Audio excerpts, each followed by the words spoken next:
নিরাপদ খাদ্য উৎপাদন ও বাজারজাতকরণ বিষয়ে ভোক্তাদের মাঝে সচেতনতা বৃদ্ধির লক্ষ্যে বগুড়ায় অনুষ্ঠিত হচ্ছে নিরাপদ খাদ্য উৎপাদন প্রযুক্তি প্রদর্শন মেলা। এবং এই বিষয়ে আরো জানাতে আমাদের সাথে যুক্ত হচ্ছেন সহকর্মী সঞ্জু রায়। সঞ্জু, কতদিন চলবে এই মেলা? চৈতি, সাধারণ মানুষের মৌলিক অধিকারগুলোর মধ্যে প্রথমেই যেটি আসে সেটি হলো খাদ্য। এই খাদ্যের জন্যই পৃথিবীর বিভিন্ন প্রান্তে কেউ অনেক খাদ্য পায়, আবার কেউ না পেয়ে দেখা যায় নানা হাহাকার। যারা পাচ্ছে তাদের কাছে কিন্তু প্রশ্ন থাকে আবার সেই খাদ্য কতটুকু নিরাপদ।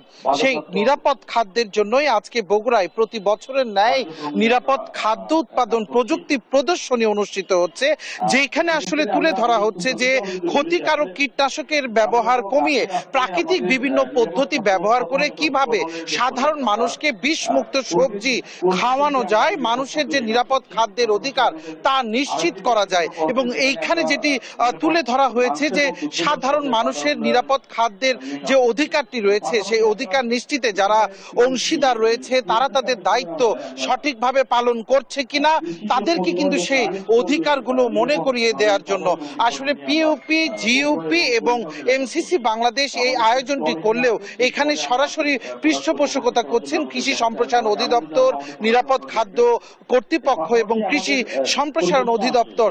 আমরা একটু সরাসরি কথা বলবো এমসিসি বাংলাদেশের সংশ্লিষ্টরা যারা রয়েছে এখানে, যে আজকে তারা কি উদ্দেশ্যে এই আয়োজনটি করছে। Mister Gregory, what is your vision? So for MCC, this is work for peace.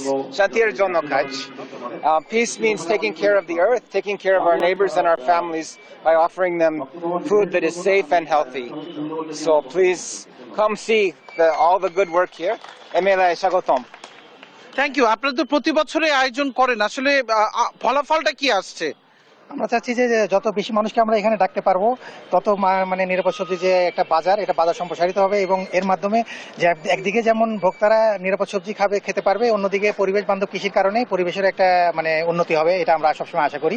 এই জন্য আমরা মানুষদেরকে এখানে ডাকি, এই ধরনের মেলা আয়োজন করি যেখানে বিভিন্ন প্রযুক্তি আছে, এই প্রযুক্তিগুলো মানুষ এসে দেখতে পারে সরেজমিনে এবং তারা উৎসাহিত হবে, আমাদেরকে উৎসাহিত করবে যাতে করে আমরা এই ধরনের কার্যক্রম ছড়িয়ে দিতে পারি সারা দেশে। ধন্যবাদ আপনাকে। চৈতি, আপনি শুনছিলেন আসলে আজকে এই আয়োজনটির পিছনে কিন্তু একটাই উদ্দেশ্য যে সাধারণ মানুষের যেন নিরাপদ খাদ্যের অধিকার নিশ্চিত হয় এবং তারা আজকে সাধারণ মানুষকে যেটি দেখানোর চেষ্টা করছেন যে কি কি প্রযুক্তি ব্যবহার করে নিরাপদ খাদ্য উৎপাদন করা যায়।